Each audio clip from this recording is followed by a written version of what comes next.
The goal of this podcast is to start conversations between people who disagree. I want to bring Proud Boys and Antifa together in a peaceful way, dude. On this podcast, I've been talking a lot about drugs, dude. Drugs are awesome, in case you haven't heard. When I was a kid, I was taught that drugs are bad. Then I slowly learned that it's not that black and white. When pharmaceuticals that save people's lives are in fact just as powerful, if not more powerful, than straight drugs. Yeah. It's not that simple, is it? Like OxyContin, fentanyl. Those motherfuckers are harder than drugs you find on the street, dude, because they're pure. These drugs are druggier than street drugs. They're just controlled. But what's wrong with cocaine? That shit should be legal, dude. It's an unstoppable force. I had an Uber driver who claimed to be a retired DEA employee, I don't know, like an officer of some kind. I asked him if he thought weed should be legal. He said, nah, because it leads you to harder stuff. Bullshit! I don't need to do weed first to know how good heroin is. If anything, smoking weed lowers my desire to do heroin because I got all this weed to smoke. So I don't have to do heroin. Like maybe if heroin was the only drug to do. Also, weed makes you paranoid. It makes me afraid of shit like heroin and guns. Heroin and violence. But that's just me. I'm afraid of that shit when I'm on weed, dude. Like I'm sure some people turn into instant crackheads the second they smoke weed. Haven't met those people. That's probably why weed is becoming legalized. Anyway, I did mushrooms recently. Magical mushrooms. And it was a pleasant experience overall. But kind of a waste of mushrooms. Because I pretty much didn't learn anything I didn't already know. I pretty much just was told, I'm still awesome. Keep at it, dude. You're doing great. And when it wore off, I just went right back to being angry and getting annoyed at Uber pool passengers, dude. I hate when Uber pool turns into a worse experience than the subway. Because otherwise, I'd be on the fucking subway. Dude, anyway, back to mushrooms. So I did journal through the entire experience. So I'll read some of that now. I journaled my ass off. I documented the entire experience, so I will read that. Okay, it's very long. I'll just read this until someone wants to call in. I asked a bunch of people. Thanks for tuning in, by the way, to Scary Ideas with Tim Weichselbaum. The call number's right up there if you want to jump in on this. I asked a bunch of people to call in, but I'm going to try to get a little bit through this content, but instead of just doing call-ins the whole time. Last week, I just did only call-ins. Like, it was a 2-hour show. I interviewed someone who calls himself a socialist. That was 40 minutes just of an interview. That was amazing, though. I'm trying to get people on who disagree with me. Anyway, this is the mushroom experience that I documented entirely. Here it goes. Took the mushrooms around 2:35 p.m. So far, I already feel weird, but I've been smoking weed, too. So far, things feel squiggly. Then a couple minutes later, I said, the air feels more airy, pleasantly chill, enjoying the silence. Still taking tiny sips of the tea concoction.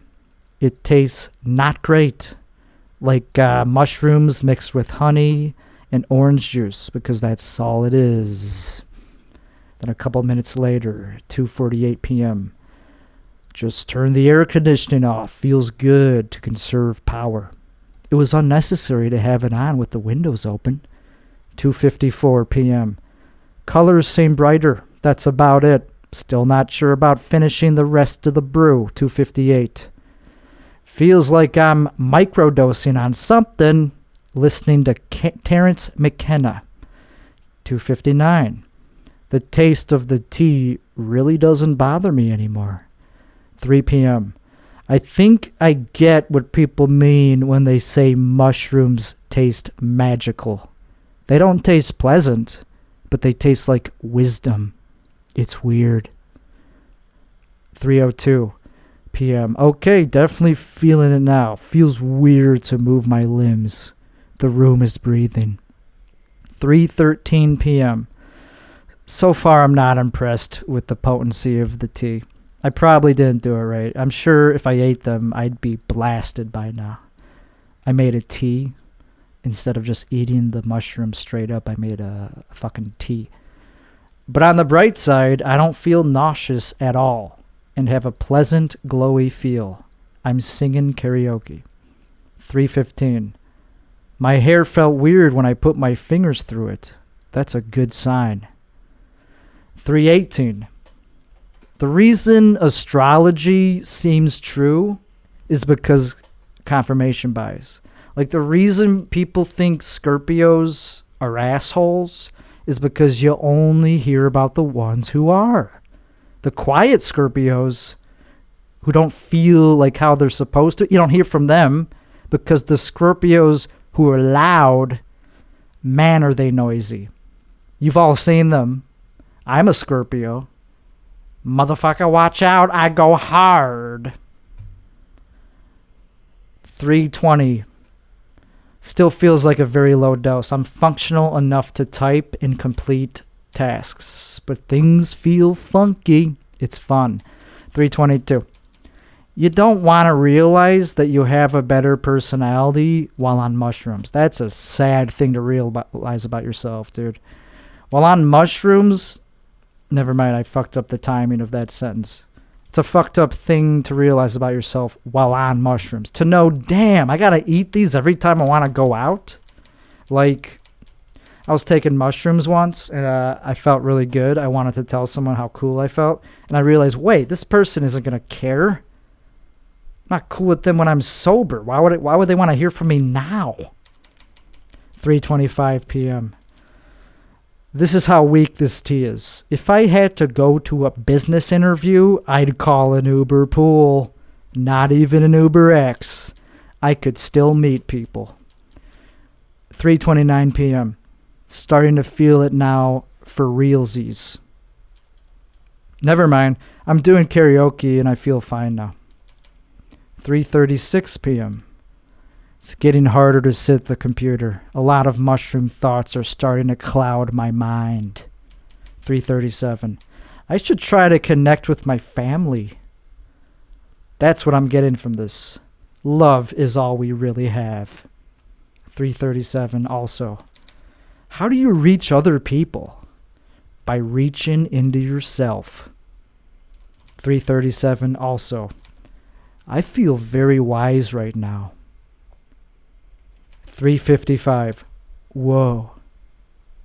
3:55. Visuals. 3:55. Okay, getting anxious. 3:55. But I'm good. 4:07. Now I'm fine again. Ate some orange. 4:10. I think the reason I wanted to trip was not just because mushrooms are fascinating. It's because I was feeling the mundanity of life. 4:11. The best comedy bits are very short, so you don't have to think it needs a lot of words to be funny. 4:12 p.m. Everyone thinks every show business transaction has to be clean and pure.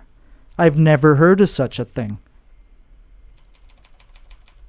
4:13. To be successful at comedy, other people gotta think you're successful. That's it. It also helps to be funny. But that's only if you care about the art. Most people don't. They just enjoy the fun shit on the side. 416.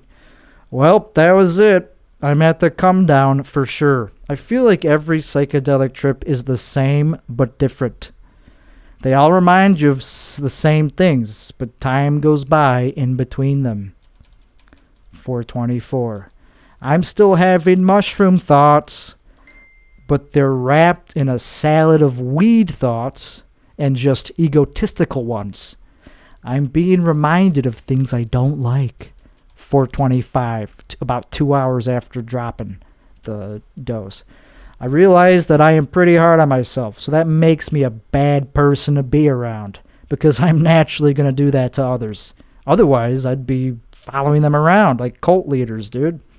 I'm a very binary person. I only lead people, follow them, or write them off like Steve Jobs. He was my personal Jesus. With that, we're going to take this caller that we got here. Hey there, how's it going? What is your name? My name is John. We talked earlier. Oh, John. Okay. I don't remember. Oh, John. Cool. How's it going tonight? What? How you doing tonight? I'm doing pretty good. How about yourself, Tim? I'm doing all right. Just reading through the opening bullshit of a bunch of notes I wrote yesterday while on mushrooms. Oh, interesting. What are some of the highlights? Dude, like it turned into just me talking about whether it was working or not, and then it just turned into a bunch of jokes. Like I started writing material. Okay. And it's I'm only like halfway through it. I wrote a lot of shit. And it was a very creative day. Very fruitful. Oh, no, that's good. At least it wasn't just you doing drugs. Dude, but drugs are fun though, right? Oh yeah. Yeah, dude, like drugs get a bad rap for some reason. What's with that? Yeah. I don't know. So a bunch of lame people said drugs are bad. Dude, you sound like you've been smoking a lot of tobacco today. I've been smoking a lot of tobacco this past 4 years. I don't know what it is about the phone lines, but man, oh man, do you sound like Nat King Cole as fuck. Nat King Cole? Yeah, sing a song for me. Sing this, like, L is for the way you look at L. You know that song, Love? Swing low, sweet chariot. Beautiful, dude. So where are you at tonight? What are you doing right now? I'm sitting in a Starbucks. Sitting in a Starbucks. Yeah. You waiting for a showbiz thing to happen? A showbiz thing? Yeah, you're in show business. Yeah, not really. Not really. Yeah, I mean, okay. I feel like if it was going to happen, it would happen by now. You mean showbiz? Like you'd be already like a big name by now, you think? Not that. Well, actually, I'm looking into doing extra work and stuff, so I got a few names that I'm going to look into. That's a way to get into showbiz, I reckon. You start as an extra, and that's it. Yeah. You stay an extra. Being an extra. Go ahead. Being a background actor is, I think, underrated. Yeah, you're probably right. Someone else was talking to me about it, and he was saying that it's like his full-time thing. He gets a lot of gigs, and he gets paid. He gets to be on TV and movies. He gets to say he's an actor. What else? That's pretty cool, to be honest. Yeah, what else could you want? Yeah. To be a lead actor, maybe, or to be a real actor would be one more you could want, but who cares about that? That's 1 in a million. Yeah, exactly. Like, there's only so much room at the top. Exactly, dude. There's only so many people who could crack into it. Like, there's only so many Joe Rogans, Yeah, exactly. There's a huge lack of humility in the entertainment industry.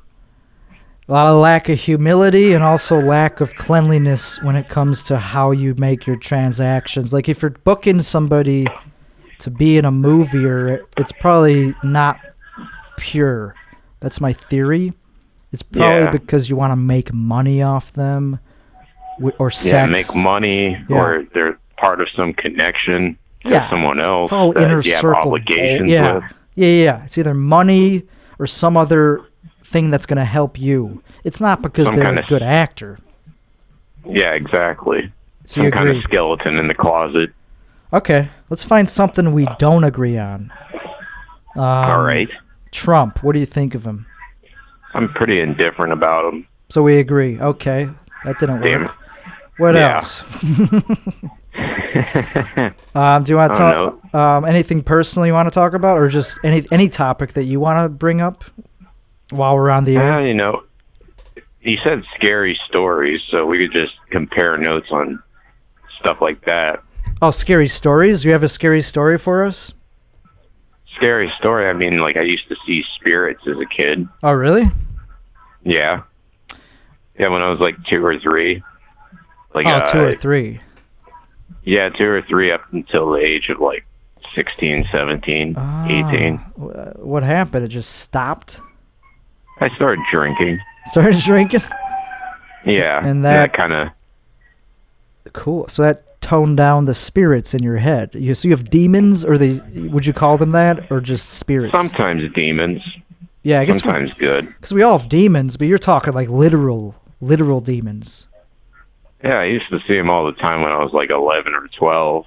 Shit. Stuff like that. Like, yeah. Like kind of like visually, or did you hear voices or hallucinate? Yeah, I would hallucinate and see voices, of course, and really? Like meditating. Didn't know this. This one time in high school, like I was really big into metaphysics and like spirituality and like stones and shit. Okay. My friend's girlfriend complained that there was like a demon haunting her house. Uh-huh. Yeah, and said that like the people who'd lived there prior to them, they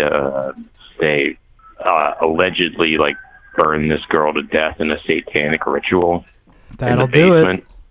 Yeah, so they said that the house was haunted by this girl. So, like, I tried exorcising the demon out of the house, or, like lighting white candles and like trying to contact it. White candles. Yeah, to purify the room and stuff like that. That's how easy it is, just white candles.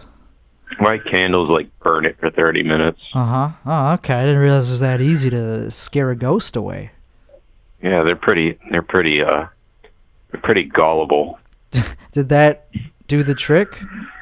Not really. Just, yeah.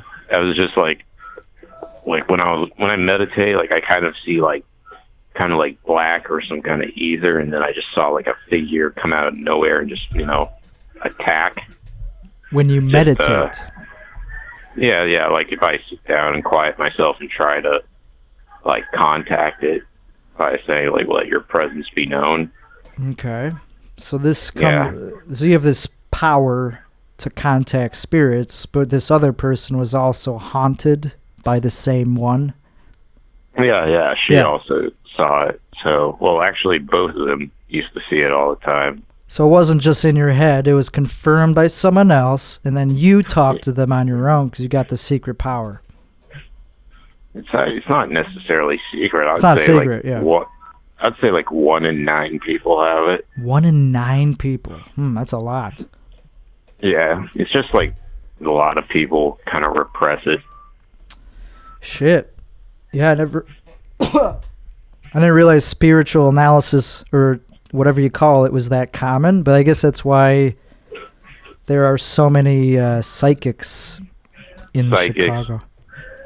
Well, a lot of that is a bunch of rip-offs. If you see storefront psychics, of course, most of them are just fucking kind of just using it to, get the money off of. Do you think any of them are legit? Not very many. Really? So Do you think there are some legitimate palm readers? Yeah, there's some legitimate ones, but they know to keep kind of on a low profile, since like when you're reading palms or doing readings like with tarot cards or stuff, you have to purify it, like the cards or whatever after each one, kind of like how you have to wash your hands if you touch something dirty. Makes sense. Doctors usually only use sterilized equipment. Exactly. Same with the spiritual realm. Yeah, you don't want to get dirty. You want to get an STD. Yeah, exactly. Yeah. So like a psychic reader who doesn't clean their cards is like, washing your hands in a public rest stop urinal. Wow. So, would you identify yourself religiously? No, I'm just non-practicing Christian, I guess. Like Gotcha. I was raised Catholic until our pastor raised millions of dollars to build a new church when all they needed was a new roof. so they built this very gaudy church, and then afterwards he still complained to everyone that they're not donating enough. Isn't that crazy? Like how it's all about you need a gaudy church to get people to maintain their spirituality. What is that about? Yeah, you don't need to be a good Christian. You don't need to go to church every Sunday. You just need to read the Bible. Exactly. There's some dirt ass poor churches that are made out of fucking dirt. So why? What is it about these in these rich churches and rich members of the church? Why does it need to be so gaudy? You could even say the same thing about cathedrals. Why do the cathedrals have to be so? They were built in the medieval times, so this shit goes back. Yeah. Have you ever thought about that? Why is that? Yeah, the Catholic Church has had money since it first started.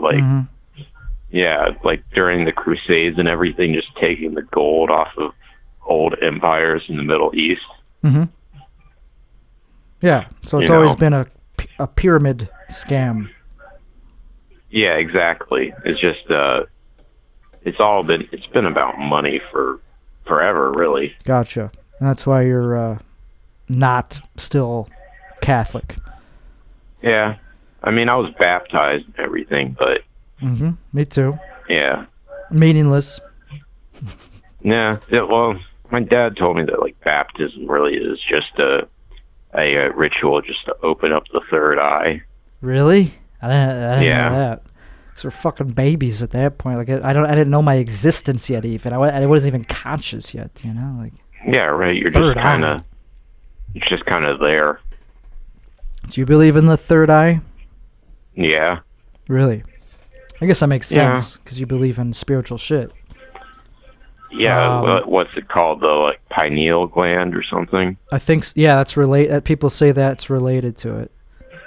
Yeah. That has all those chemicals that were released when you die or when you have a near-death experience.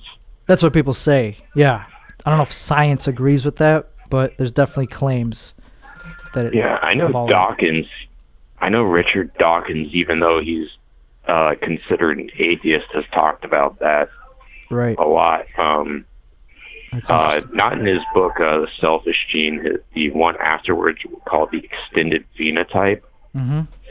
He talked a lot about the pineal gland and certain chemicals that come out of it. Yeah, it's interesting that an atheist talks about it because it deals with... Hey, I mean, if it deals with science, then it's great because it's true then. But also it's... Yeah, at least that's some kind of integrity. Right. And have you done psychedelic drugs? I've only done acid once. Oh, okay. It was half a tab, so I didn't hallucinate. Okay. Yeah, all it did was make my head rush, and I spent 6 hours just writing down what was in my head. It sounds like you don't need to do them if you already can contact, demons or whatever you call it, ghosts. Spirits, that's the word. If you could contact Yeah. spirit just by closing your eyes and meditating, Mm-hmm. you probably don't need the mushrooms, but you should do mushrooms just to see what happens. Yeah. Probably, who knows? Actually, probably not. Yeah. I've been diagnosed with schizophrenia, so You've already I'm been sure that- diagnosed with that. Yeah. That's what I was wondering. Oh, then that's Yeah. probably not a good idea then. Unless you Yeah, want to get I weird. Who doesn't want to get weird? Yeah. That's crazy. I didn't know that. Yeah. So you drink and that helps. It helps, but then it gets a point of diminishing returns. Because it outweighs the benefits. Yeah, it gets like a Hmm. like I was drinking constantly last year during the winter, and then started throwing up every day, and then started getting blood and Okay. all that shit. So I was like, it's time to stop. Yeah, if you're doing that every single day, that's a lot of negative health things to deal with. Yeah. Were you doing it just to block out the schizophrenia symptoms, or just because you like to drink, or both? Just my reason was just like, hey, let's have a little bit of fun, you know? A little bit of fun to the point where you're throwing up every day. Yeah, pretty much. Wow. At that point, I don't know if Okay. I'd call it fun. It wasn't fun looking back at it. Well, shit. That's interesting that you revealed that thing about yourself on this podcast, because that's an interesting thing that I learned about you. Does it help? Does it help you with creativity, you think, or is it hard to know?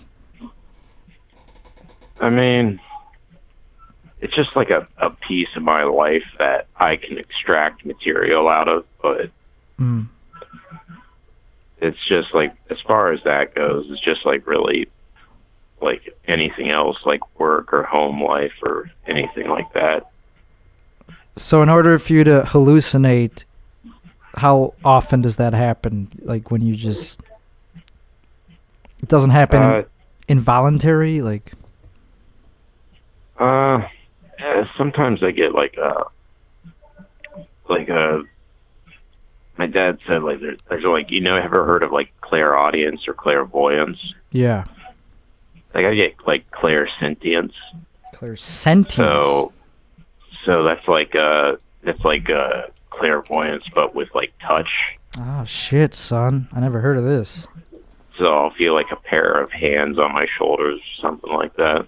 Shit. Oh, okay. Gotcha. That sounds scary. Yeah. Yeah. It's just kind of like uninviting, like seeing just a regular person touching you. Is so it's always just it's never, is it ever sexual? Sexual? Yeah. Nah. Just a random question that other people might be wondering. Because, oh, someone's touching me. Too bad it's not my dick. Nah. Yeah, that sucks. Sexuality is just kind of like bound to this reality. Yeah. What do you mean by that? Down to this? Oh, so meaning it's only real. Yeah, just like real in like the physical form. Gotcha. You never hallucinated sexual. Gotcha. Sexual experiences. Yeah, like how lust is a big sin in a lot of religions. Mm-hmm. Oh yeah. Kind of like the same thing. It's just that it's a physical desire that really doesn't satisfy the soul. Interesting. Is it cool if I let you go so I could get someone else on the line? Yeah, sure. It was a great call. Thanks for calling, dude. I really appreciate it. No problem, Tim. And I'd like to have you back on, dude. Cool. Bye. Bye. Bye. Bye. Bye. Bye. Dude, I'm drinking right now, dude. It's fucking fun. All right, see you. I'm drinking water. Drinking water? Oh, that's right. You were just talking about how you're trying to... Yeah, I'm taking some time off. Cool. Well, it was good talking, dude. Good talking to you, Tim. All right, man. I'll see you later. Peace out. Peace out. All right, cool. That was our first caller. We're gonna try to get someone else on the line because they just messaged me saying they tried to call in, but I guess we can't support multi callers or whatever. I gotta go to the bathroom, so I'm just gonna be back in a minute. All right, we're back, dude, and we're trying to get another caller arranged. Here he comes, I think. Hey, how's it going? What's your name? Hey, Tim, it's Billy Dean. Hey, it's Billy. What's up, my friend? How's it going tonight? Thanks for calling. I got through. It's going all right. How about you? Yeah, thanks, dude. Yeah, I guess a lot of callers are trying to get in because I asked them to, and we are very new to the game. Only one caller at a time, I guess. But Makes sense. I appreciate you calling in because I actually really wanted to get you on this. You're somebody that I kind of started doing comedy with, I think at the same time. Like, when did you start comedy, if you don't mind sharing? I want to say 2012, early 2013. Oh, yeah, same here. Late 2012. So, yeah, I think we're in the same comedy class.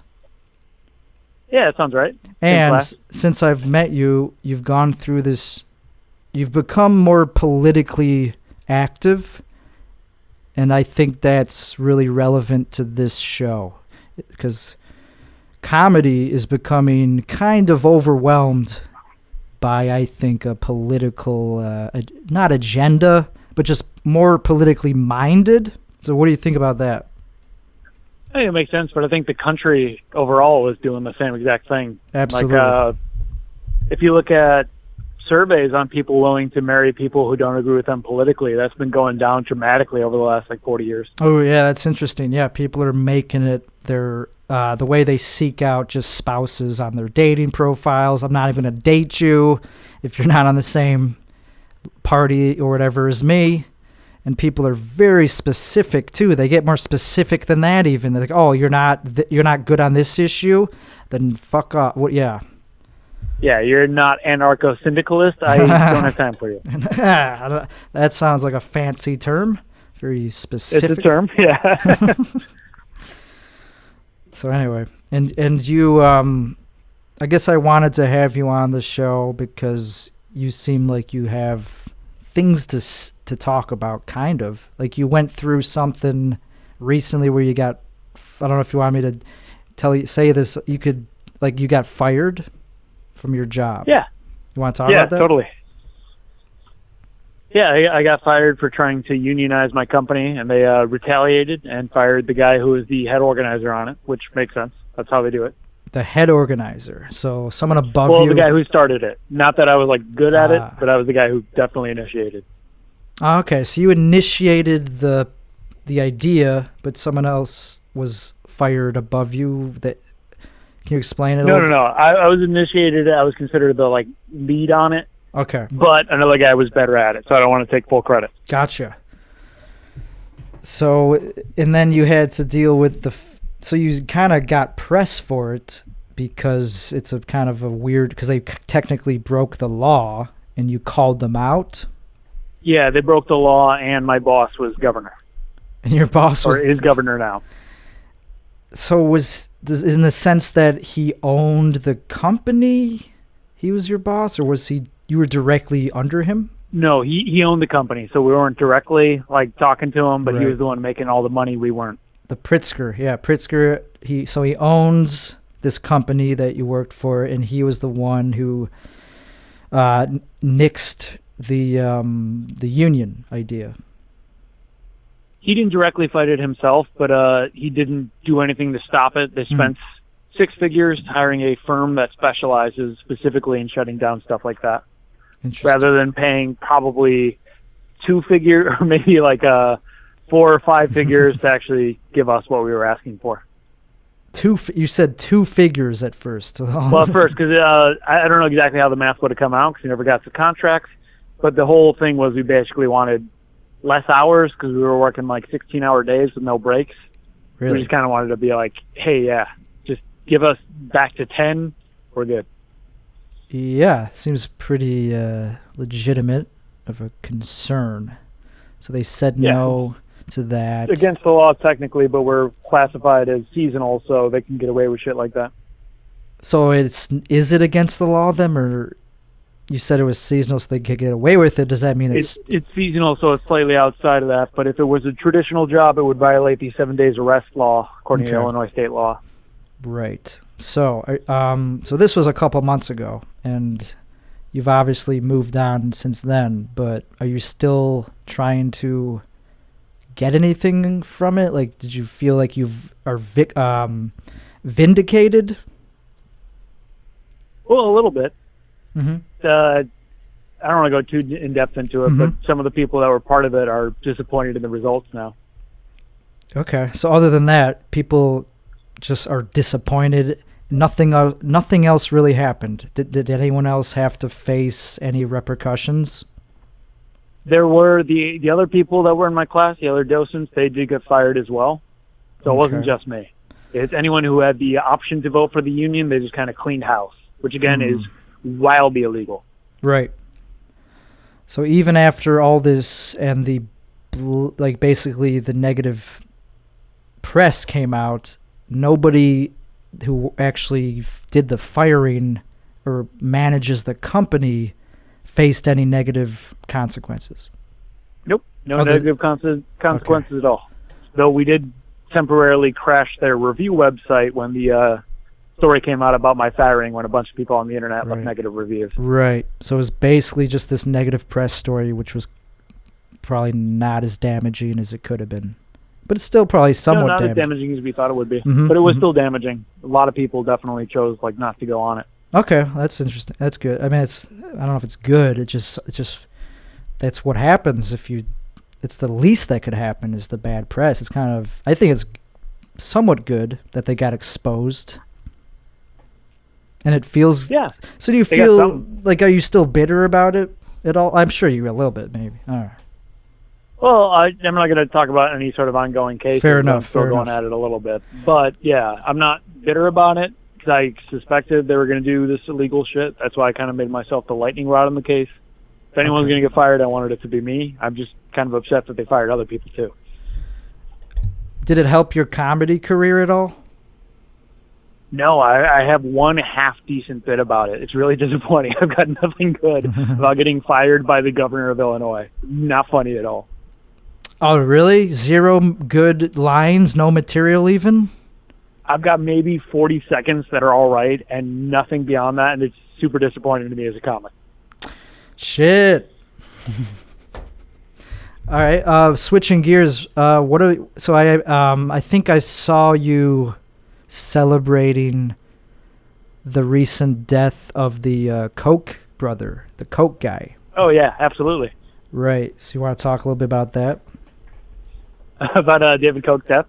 Just about how basically there's this fierceness rising on some part of the political spectrum where people are very anti-billionaire. They're anti-wealth. They want to redistribute the wealth. Like, what do you think? Like, is that accurate to say? For me at least, that definitely applies. Mm-hmm. I don't know much about him. I just know he was extremely wealthy and hoarding a lot of wealth. I assume that's part of... No, that's not the issue that I have with him at all. If you just want to, be you made a lot of money, you're born rich, whatever, do that. He tried to change the world and was successful. He, Prop 105 in Phoenix, Arizona. I think it's Phoenix. It's in Arizona somewhere. It's trying to kill a light rail project, which would help fight climate change, but he put a shit ton of money into it, and they're probably going to lose on that. The right side will probably lose on that. Mm-hmm. And he's been doing that for decades. He's been killing public transit projects to make more people have to pay a private tax to buy cars so he can make some money off of all his fossil fuels. So the world dies quicker, but he dies richer. Well, that's reasonable to not like that, yeah. Just making people... That's my take on it. Yeah. If you just have a lot of money, whatever. That's reasonable. And also, he was also super anti-climate change, I think. He was anti-everything good. He was just born rich, and he kind of fought on every positive issue. He fought on the wrong side of it. And he had billions of dollars, so he won most of those cases. Would you say he's done anything good in his whole life? Maybe? Not that I'm aware of. Maybe. Gotcha. Yeah, maybe. Who knows? but I'm not aware of any of the positive things he's contributed. I would guess not at all. Gotcha. But he did die very rich. Mm-hmm. So you're totally cool with rich people achieving wealth. It's just how they spend their wealth, and also you're just against the agenda, it sounds like. Honestly, just to be fair, I would be against the concept of billionaires altogether. Millionaires, I'm totally fine with. That's kind of what I was wondering. Billionaires, once you get to that level, like just as a way to frame it, 1 million seconds ago was 11.2 days ago, so like last week. Right. A billion seconds ago was 32 years ago, so I'm a little bit over a billion seconds old. That's like a huge difference. Billionaire and millionaire are not even in the same category. It's pretty nuts. Yeah. Fair enough. That's what I was wondering. If so maybe they should exist, but there should be a higher tax bracket for them specifically. Okay. Like people making over $250,000 a year should not be paying the same exact rate as a billionaire. Right. What do you think of the ones like Bill Gates and Warren Buffett who pledged to give away like 90% of their wealth or whatever? What's really crazy about that, and honestly, you should look into this. It's really upsetting once you actually get into it. Okay. They've been giving away the same amount of money they've been giving away half their wealth for almost half a century at this point. So why the fuck are they richer than they've ever been? Also, I'm sorry, is it okay for me to swear on this site? Absolutely, dude. Yeah, so they're literally richer than they've ever been, but they keep giving away their money, but they have more money than they've ever been because what they're giving their money away to is things that benefit them. Like Bill Gates is giving away his money to fund education initiatives, like charter schools, but that's Microsoft territory, so he's making that money back immediately and then some. He's investing in himself, but he hired enough PR that people think that he's great. Okay. He's not. Warren Buffett's a little bit better. Bill Gates, awful. Oh, really? So he's one of the people you would label as an evil billionaire. Yes, but no one is ever going to agree with me on that because he's hired so much PR. But if you look, Oh, really? Like, you know how he gives all his money away to Africa? Look into who actually gets that money. It is billionaires like him in the Western world. He's not giving that money away. He's giving it to his buddies to make more money for himself. He has never. He's richer than he's ever been in his entire life. There's a reason for that. So you kind of have done a deep dive on him, and you kind of think all his initiatives are just kind of virtue signaling him to make him look good. It's but PR. Interesting. I've never heard that. If someone actually looked at did what he claims to be doing, awesome. More power to you. Make the world better, no matter how you want to do it. If you're poor, you're rich, cool, good on you. But what he's doing is positive PR. Wow. Yeah, it's very interesting. So obviously, I would because people used to think he was the greedy one, and they thought Steve Jobs was the more liberal one. But turns out now then that kind of flipped. People love Bill Gates and hate shit on Steve Jobs. Not like I assume you think Steve Jobs also kind of a douchebag or something. I don't know. Yeah, definitely. Do you like Apple products? Just because of the sweaters. It was only the sweaters. That's the only issue I had with them. Here's my last train of thought that I'm going to push or whatever, run by you. What do you think of just corporatism? What about just consuming these corporate, obviously you have a phone. Where's the line with that? In terms of corporations you pay or consume? Well, obviously you have to. If you want to live in the world, you kind of have to have a cell phone. So living in that society doesn't mean you're endorsing that. You can still kind of push for positive change in that direction. Mm-hmm. Fair enough. But I don't think, even the cell phone, right now I'm using a Google Pixel 3, which is good. I like it. But that actually has nothing to do with corporatism. I know it sounds weird, and it's totally counterintuitive to everything we think. But the first cell phone was invented in the 1960s in the Soviet Union, and it wasn't a for-profit thing. Right. So that obviously still exists even in societies where it's not make as much money as you possibly can and screw over the working class. Right.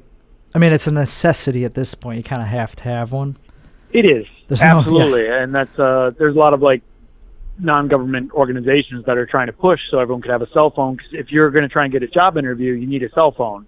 If you don't have a cell phone, you don't get a job interview. You don't have a job, you can't afford a cell phone. It's a terrible cycle. Okay. A vicious cycle. That's the word I was looking for.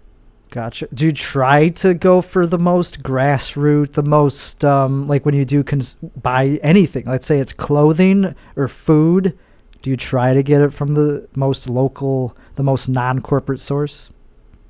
Yeah, well, I mean, it's still corporate, but grocery store-wise, I go to Aldi as much as I can because they're like they pay their employers well. Nice. They don't charge as much as any other place around them by like a factor of 3. Shout out to Aldi's. So Aldi's is great. And they pay like $16 an hour to start, something crazy like that. Awesome. So I'm going to back them as long as I can. And there's a cell phone company. It's I want to say it's in the South. It's black-owned specifically, but I didn't find out about that until after I bought this phone. So my next one will probably be much more local. Oh, okay. Yeah, it sounds but again, it's hard to get off because, you know, the Pixel, T-Mobile, Verizon, and everything are going to keep using stuff like this. So we're just kind of in a weird situation where we don't really have that option. We don't really have that freedom because there's enough large corporations that have the power that you can't really do much about it. Right, exactly. Yeah, it's crazy. I mean, of course, we live in a capitalistic world where there's, you know, we can't just, we have to accept it on some level that we're living in that world, even if we don't like it. Yeah, there's nothing you can really do about it unless, you lead a revolution or something. Right. And most of us don't do that. I think that's a good place to wrap it up for the first time talking. That was a really interesting. I could probably talk to you for a lot. I would like to have you back on the show. But a couple of other people are trying to call in, so I guess it's a good place to let you go. Yeah, no problem. Let me know whenever. I'll even come into the studio, because why not? Hell yeah. I live around here, and I got a lot of free time since I got fired. Hell yeah. Oh, okay, so you're still not employed at the moment. Well, I work one job, but it's only a few days a month. Only a few days a month. Gotcha. Yeah, 4 to 5. Gotcha. 4 to 5. So that's not much.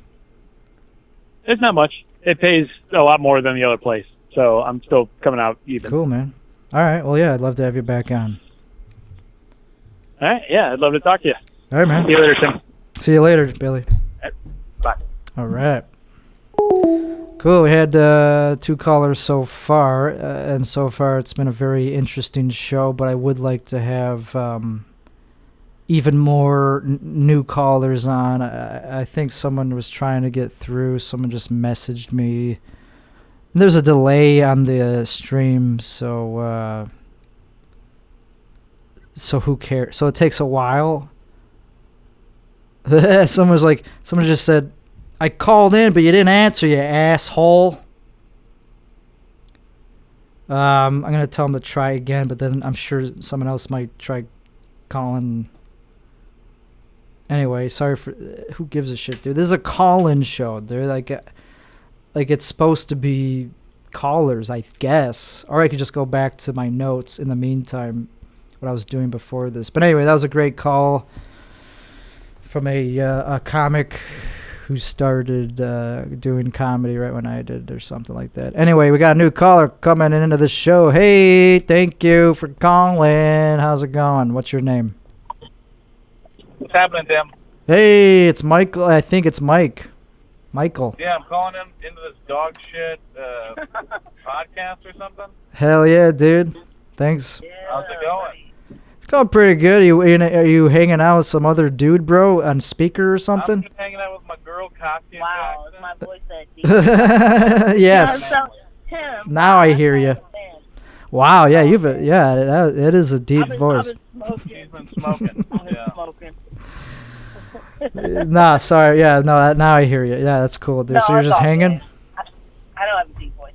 Yeah, we're just kind of driving around right now. You're driving. Dude, what's going on with you? What's going on with you tonight? Hey, that's the beauty of a call-in show is I could have people just calling from anywhere. On the road.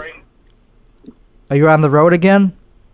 Yeah, we're just driving around. Hey, you still live up at your old place? I live in a new place that's close to my old place. Oh, shit. What are you doing tonight? Tonight I'm just doing this show until maybe another hour or so, and then I'm going to an open mic. Nice. Okay. Which one? The Second City? Probably Annoyance. Annoyance, okay. Yeah, what about you? What are you guys up to? Just shit. I don't really know. You're literally just driving around. Yeah. Well, I mean, he just picked me up from the train. Then I kind of want to like go by the lake real quick. I don't know. Oh yeah, you gonna hang at the lake? Just for like a second, maybe just real quick. I mean, Maybe it's a nice jump night. in. I like going there. I'm not gonna- Just Yeah, it's a nice night. Take a walk, you know. something If anyone about. wants to murder us, we'll be at the Belmont Lake, Belmont Pier. That's a good place. It's a good spot. Yeah, it's pretty romantic. I think he'll be safe there. I mean, you know, it's not. I think he'll be fine. Do you have a gun? Of course I do. Oh, okay, just making sure. Open carry, American. Come on. concealed carry. Yeah. America. Void card. I feel like that made the whole interview weird. What? Oh, it's already weird. What is this an No, interview? you paused for a minute. Yeah, I no thought you had pause, more. radio. I thought you had more to say. You know, whatever. Thinking about stuff. So you're starting. You're a comic, by the way. For the people listening, I'm talking to a very talented comedian, another one, and he runs a lot of shit. He runs an open mic. He runs another open mic. The heckle mic Hey, is come by coming. Reggie sometime on Monday. Yeah, I should, dude. It's fucking. I would if I had a car. I'm just lazy, dude. There's so many other mics that are closer, but sorry, I will. That was a mean Fair thing to. enough. That was Yeah, a. but Nothing to feel bad about. no, Reggie. I do feel bad. Yeah. Is it good? That's on September 8th. September 8th is a Sunday. Ah. Open Heckle Mike is coming back. Oh, so that's How when that is. miserable have you been without it? Dude, that was a Probably fun one. happy. The mutiny, dude. Rest in pieces. Yeah, rest in peace. Rest Yeah. in beer. Dude, the original heckle mic was pretty fire, dude. Like a lot of people Yeah. It's didn't. going to be hard to relive that magic. I don't know if we're going to be able to throw around bar stools and cars It's at a and more have yeah. wield knives on stage. It's at a more legitimate venue, I guess. So you kind of have to respect that. We've had more bar fights there than we had at the Mutiny. Oh, really? So, yeah, last time it was Michael Cooper versus Zach Lampkin. Yeah. And I almost got into a fight last Monday with a heckler. I called him an asshole, and he did not like that. Oh, really? Wow. So it's almost there's some physical action happened almost. Almost. They had to, like, kick him out. Someone was just telling me last night they got punched for on stage. Who forgot who it was? What is going on? Who was that? Is this becoming Fight Club? Dude, I can't. It's a. Yeah, I can't believe it's. It'll happen Andre to me. Hakeem got stabbed in the neck. Who? Andre got stabbed a few weeks ago. What? It's more than a few weeks. It's been Maybe a few months. I don't remember. Someone got It was by stabbed Clark. and It was then on Clark. what? Tell the story. It was on Clark, man. Why are you saying this on air? No, Tell the story. Tim, It's how a, many listeners? Got like 2 people? yeah, I mean, maybe someday people will hear this, but who gives a shit? Oh, no. No, okay. Oh, okay, well, you already said who it was, but if you don't feel like talking more about it, we don't have to. I'm no, not no, going to that's- name names. I don't know. It was Andre Hakeem. Yeah, this is, Okay. oh my god, no, I'm just playing. But, no, yeah, it's a lot of violence in the comedy community, huh? Yeah. What's Wow. going on? Do you think, so the actual violence, do you think like words? Yeah, The actual violence, not Facebook, you know. Yeah. We're getting off the Drama. Facebook beef, yeah. Not Focus these on the real call Yeah, outs the on Facebook. drama's Yeah. coming out to the street, these comedy streets, and it's Wow. getting wild. Shit, dude. Basically, what's been going on. That's why I kind of need an entourage. Like I was kind of half serious about that. Like when I put out I a. am all for it, dude. Yeah, you actually 3,000 applied. or whatever. This guy Michael actually applied to join my entourage, and he's in it. So I love that.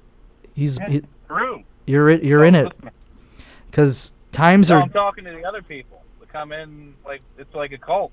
Oh yeah. Not really summer. I'm trying. Oh yeah, that's what's all going on in the Chicago comedy scene. The cults. The Yeah. A cults. few cults popping up. Oh, you mean like comedy cults or what? I don't. It's the hot boy, bad boy winter. There's Oh. just like 2 cults that have cult leaders that are just a pair of aviators away from starting a Jim Jones type thing. I'm telling you. You do need to have cool glasses to get people to Dude, actually you need to. take you seriously. Yeah. Exactly. It's part of the cult leader starter kit. Did you know that our first caller, John, that he has schizophrenia? John D? Yeah. Really? That's what he said. Oh. Pretty cool Do breakthrough. you have, like, documented proof? He said he was diagnosed with it. That's crazy. I feel like a lot of white girls are just making up shit nowadays, though. White girls? I think Yeah, I know what he's talking about. Can you be more specific with what you're referencing by that? John D. Oh, okay. Well, yeah, I know, but he's not a white girl. I'm not saying about. I'm just saying in general that I've seen. I'm not saying anyone specific while we're on air. Fair enough. And he did not get into that himself, so I guess we don't have to pull any drawers open that are not meant to be open on this. But it's what about? Interesting because Go ahead. He's been hanging out with a friend of mine who's a real piece of shit, and I think he also has schizophrenia. And I was reading something recently that says if you hang out with someone with schizophrenia, it's like contagious in a way. Oh yeah. You might catch because they're slowly driving you crazy. That doesn't sound pleasant. I've heard it's in a medical. I'm not making that up. No, I believe you. It just sounds really terrible. I don't know what that says about you. How about you? Do you have any experiences with negative mojo or negative experiences? Dude, I've just been trying to cut that shit out, man. You know, like I do it. I sometimes fall into that, and I don't want to be that guy. You're talking about like the comedy community? Negative vibes. Just as a person, yeah. I've been spending too much time around comics lately, and some of them are just negative. I'm just like, dude, you can do literally anything. Like my sister, she sucks. Your sister? Is she a comic? No. Oh. No, but she's just a negative type person, and I don't like her that much. So I just try to distance myself from that kind of mentality. Okay, yeah, fair enough. We don't choose our family. Yeah, that's true. It's true. We do choose who to hang out with, though. That's why I called you, Tim. Yeah, we're hanging out right now. Hey, we're on the. Tim's driving the car with us. We're on the beach or the lake, you know. Yeah, this is the second time that you and I have had a weird conversation in the car together. That's right. We drove. We did a road gig once. Yeah. You remember that last Halloween? Yeah. That was fun, though. Union, Illinois. Dude, that was a really conservative place. Yeah, it was pretty wild. Pretty wild. I mean, I felt very natural there, but. I know. Yeah. But I didn't, but Katia, yeah. Yeah, I was like, whew, I'm sweating out here. This is crazy. Yeah, I never felt so welcomed at anywhere. It was cold. Yeah, it was a weird gig, though. They hated everybody. They hated us, but fuck them. Fuck Union, Illinois. Wow. Fucking Pretty easy to shit on that, right? What? Shout out to Union, Illinois. If anyone wants to like do anything there. I mean, I would do it again. Yeah, I would go back there in a heartbeat. Well, they don't do that anymore. Right, because they learned. And also, they moved or they lost it or something. I don't know what happened. Good. I don't know the details. Yeah, it was a weird place for that type of thing, for a DIY venue. That's No, it was strange. cool. It was cool. It was cool though. What are you excited about right now in terms of your career? Oh man, I'm looking forward to the open heckle mic. Hell yeah. I'm also starting a small podcast studio. Oh, really?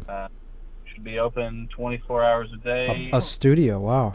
So you're like a Yeah. you're trying to get a network going? Well, not my own personal network, but you know, if someone's looking for a space to record or something, feel free. I'll work with you dollar-wise, but we'll be able to do anything audio-wise and anything live stream-wise because we're going to have a few cameras and a whole setup. That's very cool. And how's your podcast going? It's all right. Want to plug it? Wild Wasteland. Yeah, we come out every Wednesday. Wild Wasteland Wednesday. We've been talking about Trump. Oh yeah. And that whole family of weirdos. Uh-huh. It's been interesting. It's actually been a huge boost for us. Who's your? Oh really? Because when we were just talking about like murderers or like conspiracy theories, like no one gives a shit. But as soon as you start talking about the president, oh really, and his daughter and everybody else, everyone seems to. We went from like a few hundred to a few thousand. So really, that's impressive. So you got a boost, an organic boost, just by talking about Trump. Wow. Yeah. Well, you should do it too. I'm trying, dude. I'm trying. Most of the people who like this are definitely Trump supporters, but it's still hard. You wanna, because everyone's talking shit about Trump, so you gotta start talking good about Trump. Yeah, who knows? I try to be neutral, but also I definitely like him more than most people in this community. So yeah, he's pretty cool. He's got cool hair. Also, what's to like? It's not like just that he's better than the left. That's my opinion. But I could learn a lot from you in the podcasting world, it sounds like. No, I have no idea what it's mostly a crapshoot. You have no idea what you're doing. Fair enough. And then those people that get huge, you're like, oh, we knew what we were doing the whole time. Unless you're serial, you have no fucking idea what you're doing. Yeah. You got famous through random chance. Yeah, that's a good point. But still sounds good to me what you're doing. Still sounds encouraging. Let's talk about Trump. Yeah, we didn't say anything good or bad about it. We just talked about his family history and what he was up to, what his kids were up to. We try not to take a political stance on anything because it's not really the fucking point of it. Oh, okay, so you're just kind of who do you think, really quick, who do you think is the best? Who's your favorite Trump in the family? We actually talk about him. It's Trump Jr., Donald Jr., or whatever. Oh, really? Because if you really listen to his story, it's actually kind of a sad one. He started off he hated his father. He absolutely fucking hated him. And he just wanted to hang out with his grandpa from his mom's side. Gotcha. And he wanted to become an artist. He wanted to do all this other stuff. He wanted to hunt. He did not want to get into politics or anything. And just over the course of his life, he just keeps getting beat down over and over again. And then he eventually ends up working for his father, and he never gets that love because he doesn't want to fucking be there. And I think that's why he has this whole extreme right-wing character that he plays. Shit, I don't know that. Yeah, listen to the podcast, episode 2 about Trump history. But cool, thanks. Yeah, we're gonna get going. We're looking for something to do, but cool. It was fun talking to you, Tim. It was really fun. Thanks for calling in, brother. Of course, man. Well, I'll try to call in again. Awesome. See you guys. Have a good one. Drunk, all right. Yeah, when I'm fucking hammered. Oh, okay. This is Katya's phone number, by the way. I tried calling you. No, that was her number. I'll text you my phone number in a little bit. Okay, sounds good. Okay. Talk to you later. Talk to you later, Snow. Peace out. Peace. Cool. That was our third caller. We're gonna try to get another caller. Now that we have the lines. The lines are open. Just one line. I don't know why I call it lines. It's just one. I need a second line so that I could be like, oh, we got another caller coming. Is it cool if I take it? But actually, I don't mind the way we're doing it now because it's much more cordial this way. It's like, okay, so we're going to probably end it here now.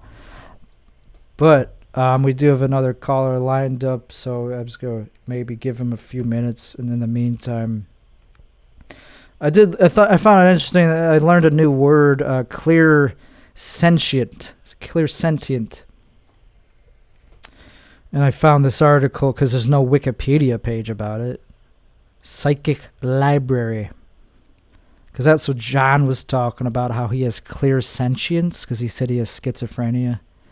And that basically, he described it as the feeling of someone touching you or something. Let's see. I don't know how I knew. I just felt it. Almost everyone experiences that odd, clear feeling at one time or another. You look at someone and you know without a doubt they're lying. Or you always feel disturbed when a certain personality appears on TV. Or perhaps you hate walking to the heavy feeling of ambience of a partner office. Alright, who cares? So anyway, clairvoyance, clairsentience, I mean, is on the spectrum of psychic abilities. It is sometimes called clear feeling or sensing, clear sensing. Often used interchangeably with... Alright, this is boring, dude. I'm going to go back to what I was doing before I started researching this, which was to read these dumb mushroom topics, these thoughts. Here we go. Fuck, it's getting more expensive to have a good time. I hate gentrification. Also, globalization of cocaine. I prefer to get my cocaine straight from Colombia, uncut, not messed with by globalist officials. All right, here we go. Here's our next caller. Hey, how's it going? Is this Steven? Yes, it is. What's up? What's up, dude? Thanks for calling in. Sorry it took so long to get you on here. That's all good, bro. How you feeling? Not bad, dude. A lot of good callers tonight. It was a revelation. Someone revealed that they have schizophrenia. What do you think about? What do you think about that? I mean, which one of them were you talking to is the question. John D. For sure. He revealed that he has schizophrenia tonight. Oh wait, schizos only hear other voices. They don't have other. They're not like other personalities or some shit. What the fuck is that?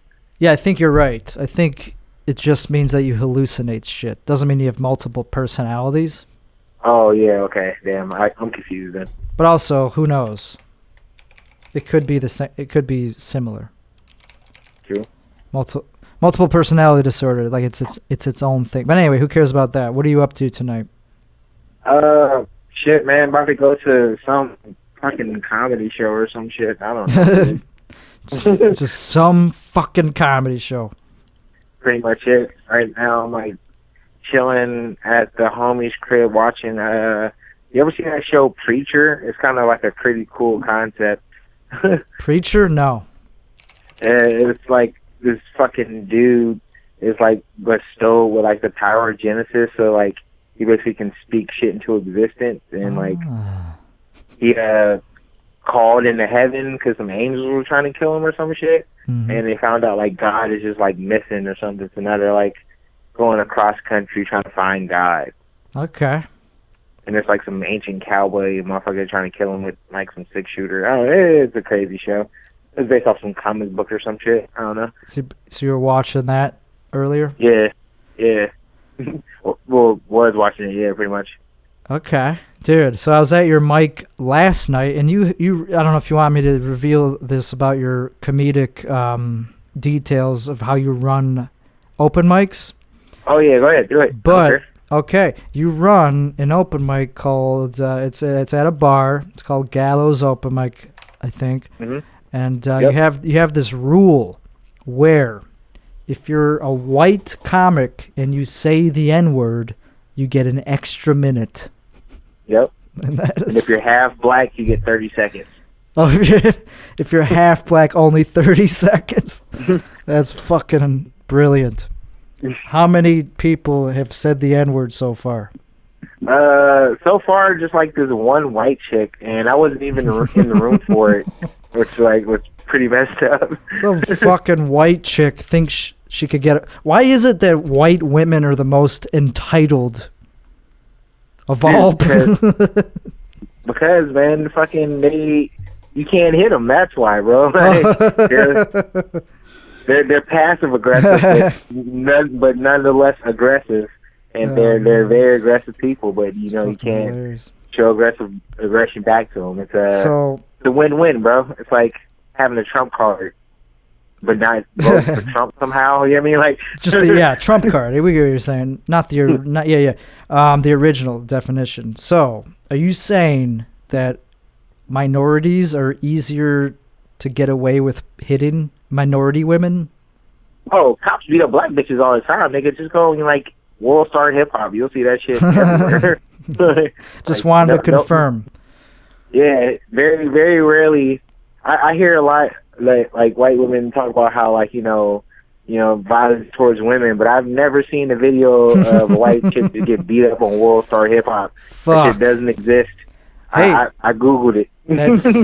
That sounds true to me, and I don't even know. It just sounds true because that's why it's called World Star Hip Hop. Exactly. It's not called. Yeah. Well, I've even searched for it on YouTube. It doesn't exist, man. It's weird. I mean, of course, white women are definitely victims of abuse, physical abuse, but just not as much as minority women. I would probably say is true. Probably. I don't know. All I know is I walk around Chicago in very white neighborhoods. Not once have I seen a white chick with a black eye just rolling around the street. Neither have I, my friend. I mean, if their husbands are beating them, like, are they doing it with phone books, not leaving any marks or something? Like, it's crazy. No, you're right. I mean, it's rare. It's more rare, especially in privileged, rich areas. You don't see it too much, but yeah. Also, just by being a white woman, you are rich. Like, if you're hot, white, and a woman, you already have currency and stock behind you just by existing. So that's why they all kind of propagate. They all kind of live where they live because they could afford it because of their privilege. Yeah. Every time like I get angry at white women, I just watch one of those old movies from like the early 50s. Because like, you ever like watch one of those black and white movies where like shut up, broad, and just, like backhander and shit. Yep. It's like, man. If only, That's when it was allowed. In the 50s on TV. Totally. It was just funny. It was just like, yeah, women, gotta keep them in line. Man. It's, I don't know, man. It's a different world now. I mean, they're in line for something, but what, I do not know. Do you call yourself a feminist? Shit, probably not. I just believe in the equal treatment of like all people. Men Gotcha. I don't give no different if you're a man or a woman. I treat everybody the same for the most part. Same for me. Like yeah, I agree with that, and that's why I don't call myself a feminist because it's a loaded term. You know? Egalitarian, I think, is what they call it or some shit. It just depends who you ask. That's why it's such a loaded term. Like it's. Some people say it means gender equality. Some people are more extreme than that. They say, no, it's about women. It's about women's justice. Kill all men, yeah. Well, yeah, it just depends who you ask. That's why I don't identify as one, because it's a loaded term. But so is many things. So is conservative, so is liberal, so is... Yeah, isn't it weird how like something has like a clear definition, but somehow it means like 30 different things? I mean, yeah. But also, I am for gender equality, so I just don't use the stupid labels. I don't know. Yeah, nah, exactly. It's like, I'll treat you like, a person, how I treat all people, and to some people that may feel shitty, but to most people, they're not too bothered by how I, act around them or what I say to them. Yeah. So I just know that there's a lot of division between men and women right now, especially in the comedy world and in the political world in general. But in the comedy scene, like, what the fuck is going on, dude? It's like there's a matriarchy forming. Dude, it is. It really is, man. They control everything, and I don't know how that happened because all the people in control are not funny. Exactly, dude. Yeah, what's with all these gatekeepers? Just like, how'd you even get there, man? Like, dude, you gotta have some tough skin to be in this game, and I don't know. Some of these people are soft, man. I don't get it. Don't get me started. It. Yeah, it's not just the women we're talking about. We're talking just about comics. Comics are comedians in general. It's like, dude, freaking. They're fragile. I don't know, man. Maybe I'm watching the wrong type of comedy growing up, but every comedian I watched went through some shit. And that's why they talked on stage, because they saw some shit. The good ones. Exactly. Yeah, not the ones who are. Yeah. Richard Pryor is considered the best because, man, that nigga lived a life, you feel me? Like, hell yeah. Dude set himself on fire, free racing cocaine. That's Dude. like some gang. I want to hear about that. Yeah, he's a legend for a reason. He was funny in the sense of like pure, universal, timeless funny. It's Yeah. he's not, it takes a while to get him, but even if you're not a huge fan, you get that he's doing a cadence that's original. Yeah. And he knows how to connect with the crowd and murder in a way that's timeless. Yeah, because I think you just talked about, like, I was watching fucking Joe Rogan, like, a couple weeks ago, and Dr. Cornel West was on there, and they were talking about comedy. And I don't know if you ever heard, like, Dr. Cornel West, but, like, I mean, dude is a doctor for a reason. Dude is mad, smart, intellectual. But he was, like, talking about, like, there's, like, two different types of comedy, and, like, deep comedy is about, like, the human condition, and that's, like, what really makes stuff good. It's like Chappelle and CK, like, right. People at the top, because they're not just talking about, like, everyday stuff. They're talking about, like, the actual human condition and what it is to be whatever the fuck we are. Yeah, they talk about things in your subconscious that nobody else has ever talked about. Yeah, but people think about it because there's no way that I could think what I think and nobody else thought about this shit. Oh, of course. I don't think.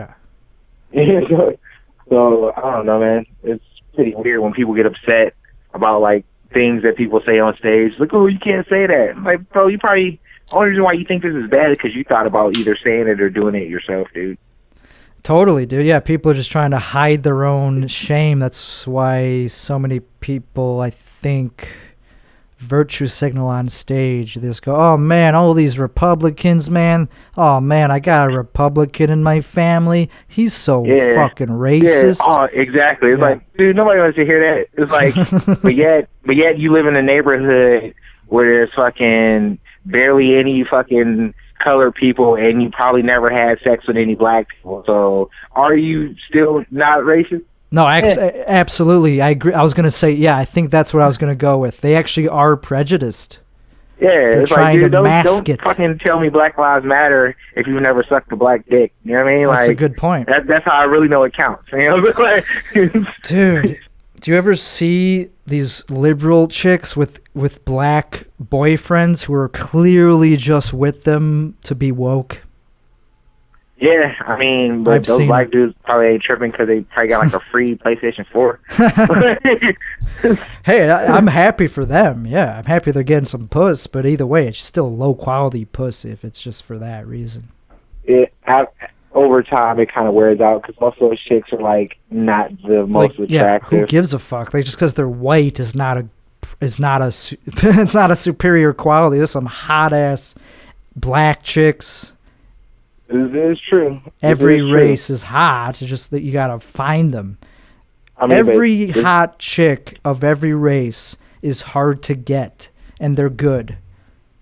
True. You gotta be like a high status male, which I am not. Unless, like my dick does not care about skin color. Definitely don't. Can't discriminate when it comes to proportions. Exactly. Just, have like, I don't really care about titties too much. Just have a nice butt. You're not a titty guy, yeah. I was wondering. Good personality, I guess. You know what I mean? Just don't be off in my shit all the time. I don't know. Like, what about this? If you would you get down with a trap, like a trans woman, if they were hot? You know what? Dude, I thought. I mean, are they post-op? Yeah, let's say they're post. Sure, if that's if that's what you're. If that's I'm not trying to have sex with a chick who has a dick, bro. I'm sorry. It's like, I'm into vagina. I kind of have to agree with you there. Yeah, I mean, I guess if she was hot and like I just couldn't tell and I just was in it, then I guess, hey man, whatever. Yeah, like let's say you don't even get to the point where you know that they have a dick. They just suck you off and they have good tits, good ass, and you just it's just and then you find out later that they were a trap, as it were. Would you be upset? You know what, man? Me myself personally, probably not, bro. I'd just be like, hey man, I got my dick sucked by a dude once. Yeah, I'm with you, dude. I would take the Max stance. Like, now I say faggot on stage. Max, try to get him to call in. Yeah, Max. That's a friend. Trying to get him to call in, too, because he's interesting. Yeah, that dude's freaking goofy as shit. I'll tell him. Hell yeah. He's seen some shit. I mean, yeah, I don't think... Yeah, if I thought I got my dick sucked by a chick and it turned out that chick was a dude, I don't think I would be mad. I would just have to take that one as a loss, take it on the chin, really? man. Because what if it was hot? Like, what if you got everything you got? It was like the best blowjob I ever received in my life. Yeah, and if you just looked at them as a woman and you're like, oh, she has nice tits, nice face, it's still, who cares at that point? There was still a hot experience. So why... Exactly. Yeah, why should it matter in retrospect? I mean, just because, I don't know, some people feel... Well, there's a stigma, yeah, there's a stigma, but you want to... I mean, you go in with every intention, just, you know what I'm saying, hoping, not even hoping, just like thinking that like this person is, well, female. And if that's what you thought, then hey, man, that's your experience. You know what I mean? Like, there's no need to change it. I mean, on Tinder, there's a lot of transgendered people and also, you know, non-binary people who kind of slip in on the female side. And like, I would actually match with some of them just to look progressive. Nah, none of those people are usually ever hot enough. They still like... That's a problem, yeah, it's like, I mean, I see what you're going for, but I know what I see. So, left, please, you know. Fuck yeah. I'm pretty sure white chicks do the same thing with black dudes. You know, like, oh, black, left. I'm like, yeah, well, you know. You're probably totally right about that. And also, they just look through the lenses of, oh, I just want to be woke. I just want to look woke. But in the meantime, they're still prejudiced. I want to hooked up with 2 chicks on Tinder. You wouldn't? No, I only have hooked up with 2 chicks on Tinder. Oh, I thought you meant at the same time. Oh, nah, dude, that would be awesome. But nah, I hooked up with this chick who was like, she was a ginger. She was like, okay. Like, the carpet matched the drapes and everything. So you're too deep. That's not bad. Yeah, it's pretty cool. And this other chick who, like, I'm still friends with. We, like, hang out. You know? Oh, okay. But that was it. And I was on Tinder for, like, a year and some change, but I was getting no... It's like, you know, I was matching, and then you'd be like, oh, hey, friggin', hey, what's up, or whatever. And, you know, they'd never fucking reply back. So, like, what are you supposed to do, you know what I mean? Yeah, that's how we all go through it. We all get rejected. We all have to deal with that. You know, nobody kills it 100%. I mean, yeah, if you're like probably like some super hot like white dude with abs or something. Yeah, you're right. I mean, there's always that, but still, it's always going to be 99%. Nobody's 100%. Yeah, there's always. I mean, I'm pretty sure we both know one dude who kills it every time on Tinder. I guess, but fuck those guys. No, I would have them on. I would have a chat on. Yeah, there was a super chat. At Power Hour last night, there were chads. There were like all these bros there, all these oh yeah, the fucking fantasy football guy. Yeah, fantasy football. And the dude who went up was so bitter about how his set went. Like he was like, "Fuck you, I'm funnier than everyone else here." Like he was bitter, dude. Hey, that was funny though, because he started shitting on Bobby. It was very funny. I mean, I was happy to experience every part of it. He's like, hey man, you're not funny. I was like, dang, if the funniest dude, if the least funny person in the room is telling you you're not funny, then buddy, you might want to clean up your act. Yeah, we'll get I'll try to get Bobby on the show. He said he would call in at some point. I actually roasted him last week at Cole's, but anyway, that's too much inner baseball. I'm gonna try to get him on the show before I talk about him too much. But for sure. What else? Do you have anything else you want? Like, politically, how do you identify politically? How do I identify politically? Yeah. I don't know, man. I would say I'm, like, pretty neutral, man. Like, yeah, moderate? Yeah, I'm pretty center line on my politics. Do you vote anything? Do you vote at all? I haven't voted in, fair enough. a couple years. Yeah. So, just wondering. I have voted, but I haven't voted recently. Yeah. Yeah, that's fine. I didn't vote in the last... I knew Trump was going to win. I was like, my vote's not going to count. You actually knew that? Yeah, dude, I had a feeling. It was a hunch. Shit. I don't think anyone I knew had a feeling of that. Nah, man, dude, fucking, like, I could just tell, like, it was, like, how Hillary ran. Oh, It was like, vote for me, I have a vagina. And I was, like, kind of it. Also, like, dude, she was missing, like, key states, like, people in Ohio. And, like you got to hit those heartland spots, man. Those people are Americans, too. You can't just appeal to, like, the major base of the Democratic Party, which is, like, New York, L.A., and fucking, like, Chicago. You know what I mean? It's like there are a lot more people in rural areas than there are in cities. So well, that's interesting that you actually saw through that, because nobody I knew actually predicted that. Nah, man, it wasn't that hard to see, man. And honestly, I think Trump's gonna win again, dude. Like, fair enough. I'm not voting, but like that's it doesn't matter. It's like, I mean, if you look at the Democratic Party, all you hear is, he's a racist, and like nobody talks about like the issues at hand, what we're gonna do to like it's all just personal attacks. Yep. Fucking income inequality. How are we gonna get people who work their asses off to get more money? Because if you at some point in our history where you could just graduate high school, get a job, and raise a family, you can't do that no more, dude. You know what I mean? That's like, what about that shit? That's what I want to hear.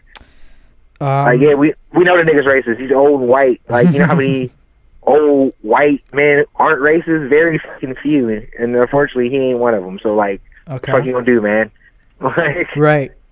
Yeah, that is a controversial thing to actually prove if he is. Yeah. He said some fucked up things that make him look racist, for sure. Yeah. But that's it's still a fucking personal attack. I mean, how many, if we're being honest, man, like, how many presidents haven't been racist? That's you know very what I'm saying? true. Like, we said George Bush was racist. We said fucking other George Bush was racist. We didn't say Clinton was racist, even though he got a lot of niggas fucking locked up. Let's see. I guess the only non-racist white dude I ever heard of, okay, there's like two, was fucking Jimmy Carter. Nobody said a bad thing about Jimmy Carter and fucking Kennedy. But you saw what they did with his ass. They shot that nigga. He was like, You're right. I don't. A little too close to these blacks. Gotta get rid of them. Like, you know what I'm saying? It seemed like he was not racist, though. Nah, yeah. I mean, dude, like the Kennedy family, they were like Irish. So they were like, they got treated like niggas when they family first came here. Yeah. What do you think of the whole woke thing and the whole Black Lives Matter thing? Do you try to? Obviously, I know that you don't give a fuck about wokeness. Nah, man. Like, I just all I see is, man, just don't. I mean, we all know everybody's got to struggle. Everybody's living life, man. Just don't. Right. If you know that you are quote unquote more privileged than somebody else, don't be complaining to them about like fucking how bad you have it, dude. Because there's a fucking rung on every ladder for everyone. And you're saying a lot of things that line up with what Republicans say. Like, you're from Chicago, or where you from? No, I'm from Ohio, man. Ohio. Where in Ohio? Youngstown, Ohio. Youngstown, Ohio. Cool. Yeah, it's pretty blue state, but I mean, it's a blue state. Here's something that you probably won't hear every day. A lot of black people are very conservative. I was wondering, like, what you think about them, like these Blexiters, like Candace Owens types, black Trump supporters. I mean, if I'm being honest, man, she ain't saying nothing that like I haven't heard in everyday fucking talk around being around like my people. It's just that like we vote blue because I don't know, like white people just automatically vote Democrat. This is like the first time we've actually seen like black people be very vocal about like not wanting to vote for the Democratic Party in like our political history. You're right. I mean, other people have been saying that for years and years. It's just that she's becoming so famous and relevant because she's young and hot or something. I don't know. But I happen to think there's some merit to it. It's just fucking... Yeah, dude, freaking black people are like kind of conservative, man. It's all because like most black people are Christian. I mean, and I ain't saying all. We're not a monolith. Of course not, you know what I mean? But like the majority of us are like Christian, God-fearing people who like, you know, or like, you know, don't take my guns. And like, I don't really know about gay people. I don't think they should get married. Like, you know, you won't hear that like publicly. Well, that's the look of Republicans in general. That's like the... Yeah. But that doesn't mean all of them are just that. Nah, I think we just vote Democrat because of Ronald Reagan or some shit, man. Like, what do you think of? Yeah. He enacted a lot of policies. They got a lot of niggas locked up, but it's neither here nor there. What do you think about reparations? Shit, I'm for it. Okay. Like, shit, dude, I would even, bro, if like for some odd reason like the government just gave fucking black people money because of the fucking investment that like slavery put into jumpstarting this country, like as like a, you know what I'm saying? Here, sorry for, you know, that. Here's a couple mil. I mean, we know the country's good for it. Spend trillions and other bullshit. Just give it to like the fucking ancestors of slaves, dude. I mean, I don't know. It'd be crazy for a while because you can't just give people who ain't never had money like a shit ton of money. Like, you know, yeah, I guess that's kind of the weird part. Is like, okay, if you just give people money, it just seems kind of arbitrary to derive it based on if you had an ancestor as a slave, because you could be doing pretty well and have an ancestor as a slave.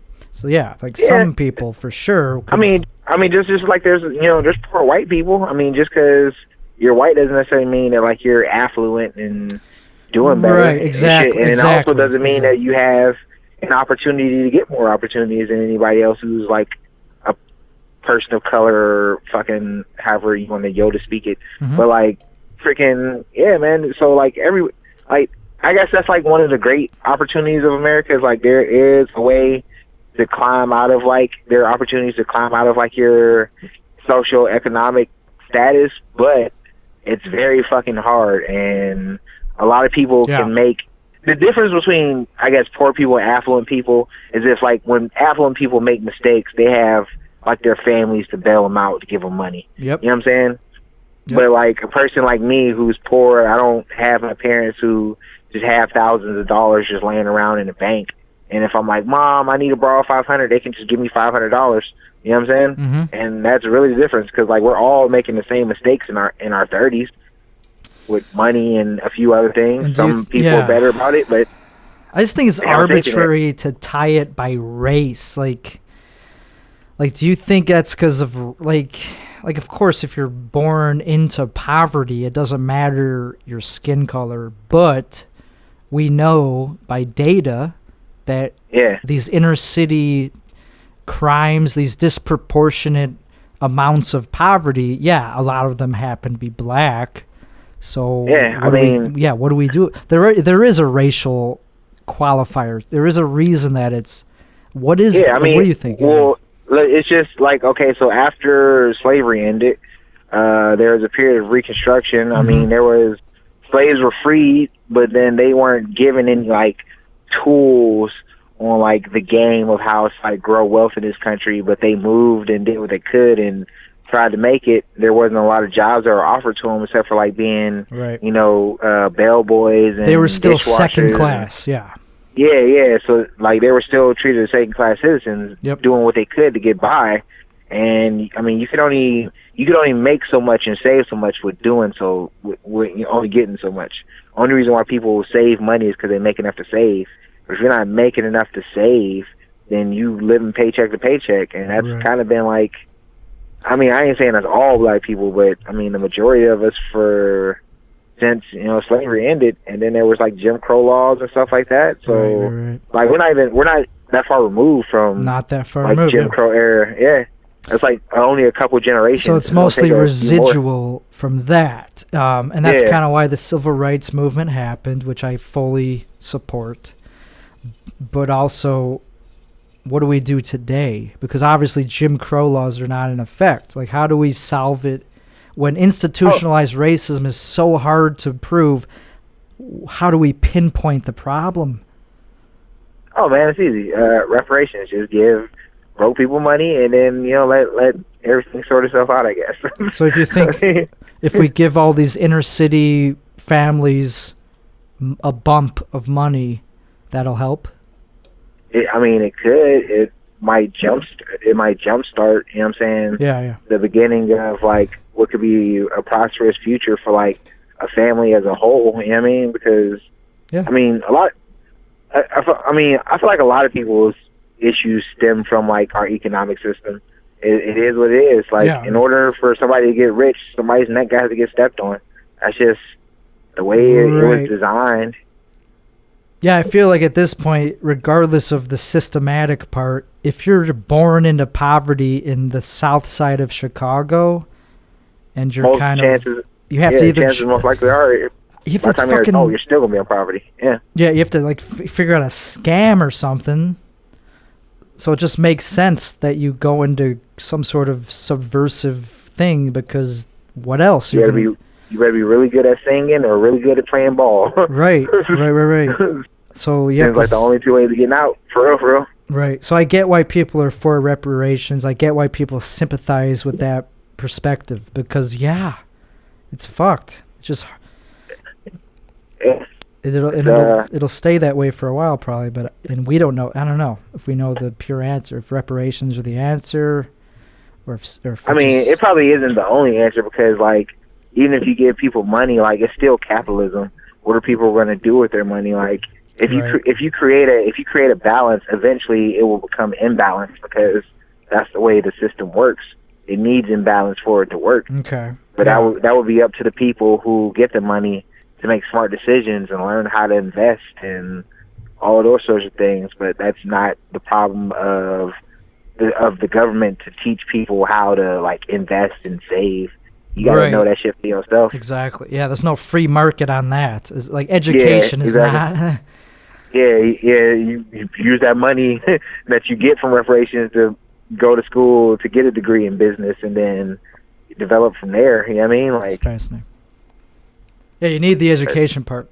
But anyway, I think we agree on most things. So I don't know. I think it's a good place to probably wrap it up. All right, for sure, because I just got to my destination. Awesome, dude. The whole time. Cool, perfect timing, bro. Yeah, thanks for calling in, dude. What was that? Yeah, man. This is fun. Cool, man. Yeah, I'll probably see you around very soon. All right, man. Have a good one. All right, cool. See you. Yep. Peace. All right, that was, I believe, our fourth caller of the evening. We did get approved in the flat earth community. If any flat earthers are watching, we would love to have an actual flat earther call in, not to debate about flat earth even necessarily, because I'm not an expert on that. I'm a globe head, but I also understand the argument enough to know that I'm not equipped to debate a flat earther right out of the gate. Maybe someday, but also that's not even what I'm interested in. All I'm interested in with flat earth is getting them to talk about how they became a flat earther and whether they feel that they are actually being purely, I don't know, I guess I am interested in the dogma part, because they talk about globe heads as if they're dogmatic, but I think flat earthers can be dogmatic too. So after the break, I'm going to take a little break, and then I'll be back. We're going to talk about flat earth. All right. And we are back. Let's talk a little bit about flat earth. Just because I believe I got approved by the admin of the largest flat earth group on Facebook. It's a very exciting place to hang out. If you're a flat earther, if you're a globe head, it's a good place to just be educated about this stuff, dude. Like, so let's go to the browser really quick and just kind of do a little deep dive. Not even a deep dive. Is my post in there? There it is, right there. This video is live now. So, there it is. So, we're going to just look really quickly, very briefly, because this is already a long enough show where, I don't need to do another 2 hours. So, let's see. It already is almost 2 hours. So, really quick. If satellites don't exist, can someone explain why I've seen 3 tonight? And it got 118 comments. I'm pretty sure I already know the answer. They're just going to say, yeah, satellites are a thing, but they're just lights in the sky. They're just weather balloons. That's what I think the flat earthers are going to say. Okay, here's the leader of the group. He said, I muted you, and I hope that's enough time for you to forget what empty claims are. And then he said that okay, you want us to tell you what you saw without showing you what you saw, without showing us what you saw. So, okay, that's a fair point. All he did was say text. He just said he saw 3 satellites. Like, what does that prove? That doesn't prove anything. So I'm kind of on the flat earther side so far. And then someone said, you think you could see an object that's smaller than a jet airliner but much farther away? Good point. Good point. What drugs are you doing? Good point. Hallucinating? Moving light in the sky equals space is real. Give up. It's all figured out now. That's funny. Okay. I see dumb people. That's funny. Okay. Okay, and then someone who's not a flat earther said, same. Tell me what this is that I took a pic of with my telescope, and it clearly looks like a fucking satellite. Like, what else could that be? That's a satellite. And the comment was that he's a duplicitous man. And that he deceives people. I mean, okay, that's a good picture, but whatever. Let's just go back to what people are saying. And then someone also says drugs are bad. Okay. So you were able to zoom in on them and take pictures? Okay, well, that's a good picture of what that would look like, I think. And then Michael Jordan meme. Why would satellites disprove flat Earth anyways? Yeah, good point. Good point. Projections, low-level planes to look like satellites. Yeah, that's kind of what I was looking for. I was trying to find. And then, so nobody's really taking them seriously. They're just kind of putting a bunch of memes of X-wings and shit. And then someone said, what makes you think they're satellites? Thanks for the pics. So this got a lot of comments. And here's someone who just said what I was looking for. You saw weather balloons. Cool story, bro. So isn't that interesting that flat earthers are very... they're not conspiratorial. They're anti-conspiracy. By saying that it's a weather balloon sounds like, no, it's just a weather balloon, dude. It's not anything you think it is. They're saying that that ball Earth is a conspiracy. So either way, I guess they are conspiracy theories. But anyway, I don't know. I don't want to label all of them, and I would love to have a real flat earther call in, but I think at this point it's too late anyway because we're almost 2 hours into the stream. I think it's a good place to wrap it up. We had some very good callers this evening. This was the 5th episode of Scary Ideas with Tim Weichselbaum. I've been drinking this drink called Bon and Vive. It's basically an alternative to White Claw, which I'm a big fan of because it's very tasty and it sneaks up on you. Just like, that's how I like it. I like drugs that sneak up on you.